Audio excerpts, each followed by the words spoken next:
बिस्मिल्लाहिर्रहमानिर्रहीम अस्सलाम वालेकुम। Myself Mubashir Ahmad, lecturer zoology from higher education department. बेटा, जैसा कि आप सबको पता है कि ईटा के अंदर जो स्कूल एजुकेशन की जॉब्स आई हुई हैं, तो हमने उसकी लेक्चर सीरीज स्टार्ट की हुई है।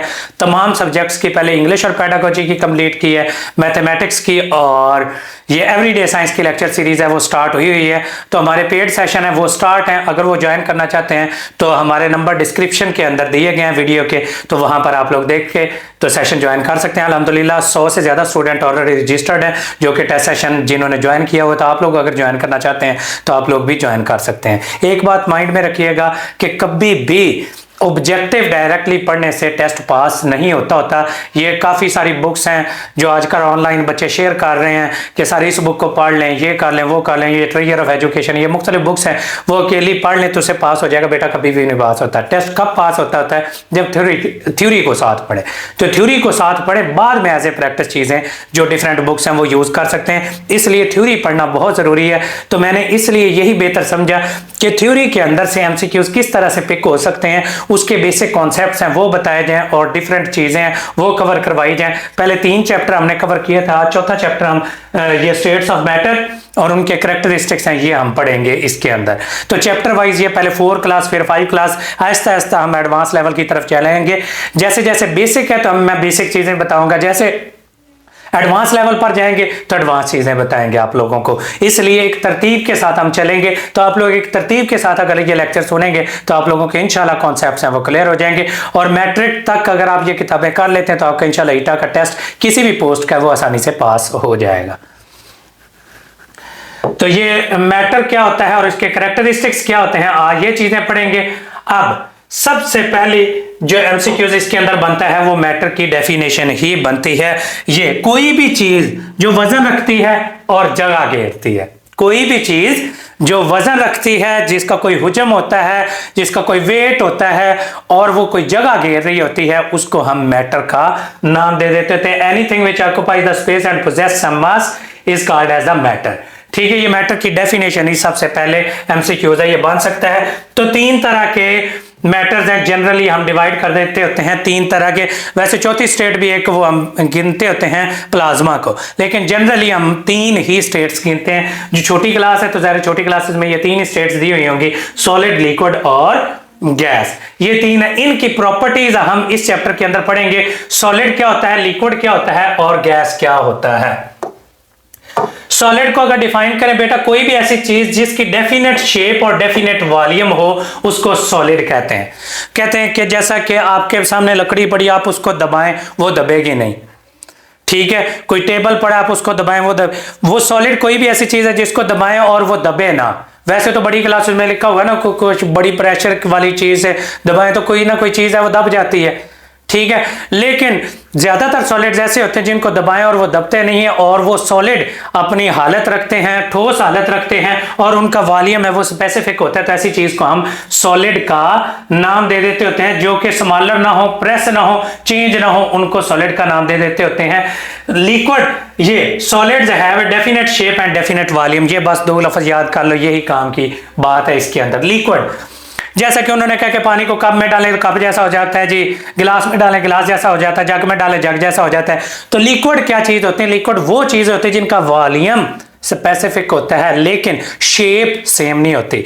सॉलिड की शेप और वॉल्यूम दोनों स्पेसिफिक होते हैं। लिक्विड के अंदर शेप स्पेसिफिक नहीं होती, वॉल्यूम स्पेसिफिक होता है। गैस के अंदर ना वॉल्यूम स्पेसिफिक होता है ना उनका शेप स्पेसिफिक होती है। तो ये इन तीनों के अंदर मेजर डिफरेंस है जो कि आप लोगों को नजर आएगा। ये जैसा कि ये लिक्विड की definition, definite volume but no definite shape. अब आगे गैसेस की तरफ जाइए, इनकी यही चीजें आप लोगों ने ना हाईलाइट कर लेनी है और ये हाईलाइट ऑलरेडी की भी हुई है और यही MCQs बनते हैं। ठीक है, अब आगे आ जाते हैं जी। Air is a combination of the gases, उसके अंदर डिफरेंट गैसेज होती हैं, वो स्प्रेड आउट हुई होती हैं। Gases has neither fixed shape neither fixed volume. अब ये तीनों में फर्क क्या आया कि कोई भी ऐसी चीज जिसके अंदर फिक्स्ड वॉल्यूम और फिक्स्ड जो शेप हो, सॉलिड है। फिक्स्ड शेप ना हो, वॉल्यूम्स फिक्स्ड हो, लिक्विड है। ना फिक्स्ड शेप ना फिक्स्ड वॉल्यूम हो तो उसको गैस का नाम दे देते होते हैं।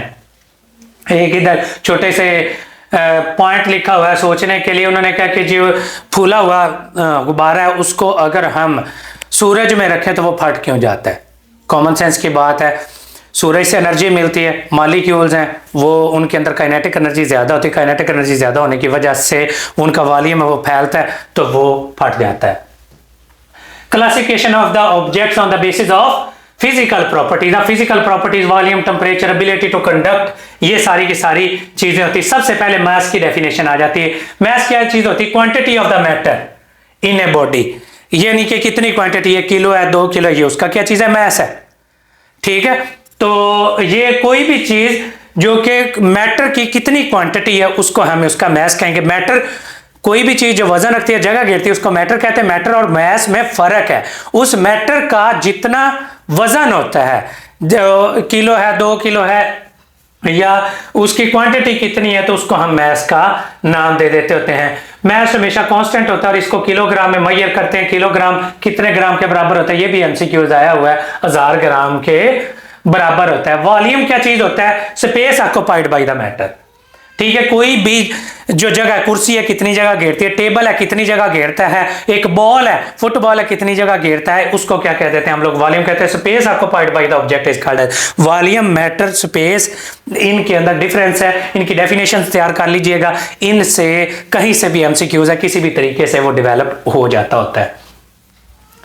आगे आ जाती है arrangement of the matter. Solids के अंदर जो अरेंजमेंट ऑफ पार्टिकल्स होते हैं वो स्ट्रॉन्ग, उसके अंदर इंटरमोलेकुलर फोर्सेस होती हैं, इसलिए उनकी शेप है वो फिक्स्ड होती है। लिक्विड्स के अंदर क्या होती है? शेप है वो फिक्स्ड नहीं होती, इसीलिए वो कहते हैं कि सॉलिड को दबाना मुश्किल होता है, क्योंकि उनकी ये शेप है वो फिक्स्ड होती है। जो लिक्विड के पार्टिकल्स होते हैं वो बेहंगम अरेंज होते हैं, इस वजह से उनकी शेप है वो चेंज हो जाती है। और जो आगे अगर गैसेस का देखें तो क्वांटिटी ऑफ द मैटर, ये वो दोबारा पेज अरेंज हुआ है, ये सॉलिड वाला दोबारा रिपीट हुआ है बुक के अंदर ही। अब गैसेस है, गैसेस के अंदर जो सॉलिड होते हैं उसके अंदर इंटरमोलेकुलर फोर्सेस बहुत स्ट्रॉन्ग होती हैं, लिक्विड के अंदर वीक होती हैं, और गैसेस के अंदर बिल्कुल ही वीक होती हैं। इसलिए गैसेस के पार्टिकल बेहंगम मूव कर रहे होते हैं, इसलिए उसका ना कोई शेप ना कोई वॉल्यूम होता है। ठीक है, लिक्विड के अंदर इंटरमोलेकुलर फोर्सेज होती हैं लेकिन वीक होती हैं, इसलिए उसका वॉल्यूम मौजूद होता है, शेप नहीं होती। तो सॉलिड के अंदर स्ट्रॉन्ग मोलेकुलर फोर्सेज होती हैं, इसलिए वो स्ट्रॉन्ग होते हैं और उनकी शेप और वॉल्यूम है वो स्पेसिफिक होता है। ये इस तरह के जनरल एमसीक्यूज है, ये एंड में आप लोगों को एक्सरसाइज के अंदर भी नजर आएंगे। आगे आ जाता है जी कंडक्टर। यहां से एमसीक्यूज बड़े इंपॉर्टेंट बनेंगे, ये मैं इंडिकेट भी करूंगा कि कोई भी ऐसी चीज जिसमें से इलेक्ट्रिसिटी या हीट गुजर जाए उसको क्या कह देते हैं? कंडक्टर्स।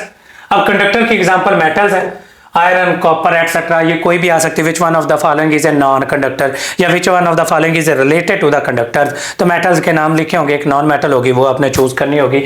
नॉन कंडक्टर जिनमें से गैस ना, वो बिजली वगैरह ना गुजरे, ये वुड, रबड़, प्लास्टिक, ये कोई भी चीज होती है जिसमें से बिजली नहीं गुजरती, तो उनको, तो ये इसमें से एमसीक्यूज है, कंफर्म बनता होता है। ये पास पेपर्स में काफी बार रिपीट हुआ है, तो मैं हमेशा वो उस चीज पर ज्यादा फोकस करता हूं जिसमें से एमसीक्यूज है वो बनते हैं। अब मैटर की प्रॉपर्टीज डिफरेंट तरह की होती है। मेटल्स शाइनी होती हैं, texture of the metal usually solid होती हैं, हार्ड होती हैं, स्ट्रॉन्ग होती हैं, और वेरियस टूल्स इनसे बनाए जा सकते हैं। सब मेटल सॉफ्ट होती हैं, जैसा कि गोल्ड, सिल्वर और कॉपर, उससे वो बनाई जाती हैं। जो वायर्स वगैरह और ये ज्वेलरी वगैरह आसानी से बनाई जा सकती हैं। कलर्स ऑफ द मैटर, ये यहाँ से इंपॉर्टेंट तरीन एमसीक्यूज हैं, और ये काफी सारे मेटल्स के कलर होते हैं। गोल्ड का कलर येलो है, कॉपर का रेडिश है, सिल्वर का वाइट है, टिन का कलर और निकल का कलर लाइट पिंक है। ये एमसीक्यूज बहुत इंपॉर्टेंट है। जिंक और क्रोमियम और एल्युमिनियम का लाइट ब्लू कलर है। ये बहुत इंपॉर्टेंट एमसीक्यूज है, इसको जरूर देखिएगा, ये आपके काम आएगा याद करने के लिए। डेंसिटी, डेंसिटी क्या होता है? मास present in a definite volume, कि कितना मास एक स्पेसिफिक वॉल्यूम के अंदर मौजूद होता है, उसको क्या कह देते हैं? डेंसिटी। अब कुछ बहुत ज्यादा जो मेटल्स हैं डेंस होती हैं, और कुछ क्या होती है? कम डेंस होती है। जो कम डेंस होती हैं वो पानी के ऊपर तैरती हैं चीजें, और जो ज्यादा डेंस सॉलिड्स होते हैं वो पानी के अंदर डूब जाते हैं। तो डेंसिटी के ऊपर डिपेंड करता है कि उन्होंने वाटर के अंदर सिंक होना है या नहीं होना।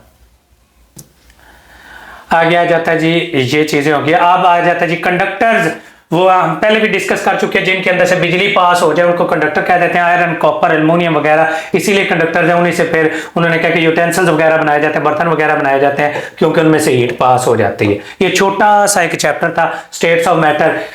3 स्टेट्स में, सॉलिड, लिक्विड और गैस में पाए जाते हैं। सॉलिड्स की स्पेसिफिक शेप, स्पेसिफिक वॉल्यूम होता है, definite volume but not definite shape. Gases की ना शेप ना volume.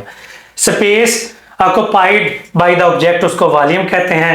The quantity of the matter in any object, उसको मैस कहते हैं। और आगे आ जाता है जी अरेंजमेंट, उनके अंदर जो स्पेसिफिक होती है। सॉलिड्स के अंदर स्ट्रांगली अटैच होते हैं, लिक्विड्स के अंदर नियर होते हैं लेकिन स्ट्रांगली अटैच इतने नहीं होते, और गैसेस के अंदर वो बिल्कुल ही अपार्ट फ्रॉम ईच अदर, एक दूसरे से दूर होते हैं। मेटल्स शाइनी होती हैं, कुछ सॉफ्ट होती हैं, कुछ हार्ड होती हैं। जो सॉफ्ट होती हैं उनसे ये चीजें बनाई जाती हैं। कुछ metals good conductor of heat and electricity होती हैं, जिनसे यूटेंसिल्स और घर की चीजें बनाई जाती हैं। तो ये चैप्टर हो गया जी finish. Which of the following has a most volume, इनमें से सबसे बड़ी चीज कौन सी है?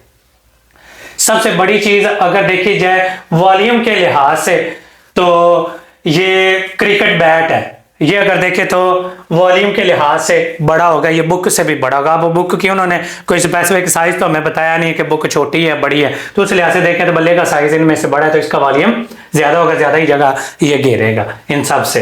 विच of the following are the group of the correct examples of the 3 states of matter, जिनमें तीनों स्टेट्स ऑफ द मैटर नजर आ रही है, सॉलिड, लिक्विड और गैस। अब देख लेते हैं कि सॉलिड, लिक्विड, स्नो सॉलिड है, लिक्विड गैस है, और ये रेन लिक्विड है और क्लाउड गैस है। तो ये अल्फा ऑप्शन ही करेक्ट है इसके अंदर। ठीक है, आगे जाते हैं जी। Put 2 spoons of the steel and the wood and the cup in the hot water, after the few minutes the steel spoon become hot where as a wooden box, वो हॉट नहीं होगा। रीजन क्या है जी? Steel है वो conductor होती है, इस वजह से वुड एक अच्छा कंडक्टर नहीं। मेटल, तो इसका ऑप्शन क्या है? Metal are the better conductor than the wood, तो बीटा ऑप्शन इसका करेक्ट होगा। इसमें से पीस ऑफ आइस है वो ऊपर तैरता है, तो ये डेल्टा ऑप्शन इसका करेक्ट होगा। तो water, ice and steam all are the different temperatures, तो कोल्डेस्ट से हॉटेस्ट उनको अरेंज करें। ये भी एमसीक्यूज बड़ा मजे का है। कोल्डेस्ट आइस होगी, आइस से आगे की तरफ चलते जाएं, आइस, वाटर और स्टीम।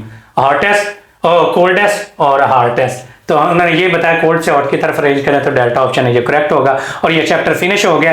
तो अगर आप हमारी ये लेक्चर सीरीज और ये टेस्ट सीरीज ज्वाइन करना चाहते हैं तो ये हमारा नंबर है 0333 260 50 45। ठीक है, ये हमारा नंबर है। आप इसके ऊपर रब्ता करके तो हमारा सेशन ज्वाइन कर सकते हैं। अभी सिर्फ एक टेस्ट हुआ है, सेकंड टेस्ट अब 7 तारीख को कंडक्ट होना है, तो आप उससे पहले ज्वाइन कर सकते हैं। तो बाकी best of luck to all of you. Allah ताला की ज़ात आप सबको कामयाब करे। इसी तरह से कनेक्टेड रहें, तो आप लोगों को ये डिफरेंट लेक्चर्स हैं, डिफरेंट बुक्स के हैं, वो मिलते रहेंगे, जो कि आप के लिए जॉब हासिल करने के लिए काफ़ी हेल्पफुल होंगे। Thank you so much and Allah हाफिज़।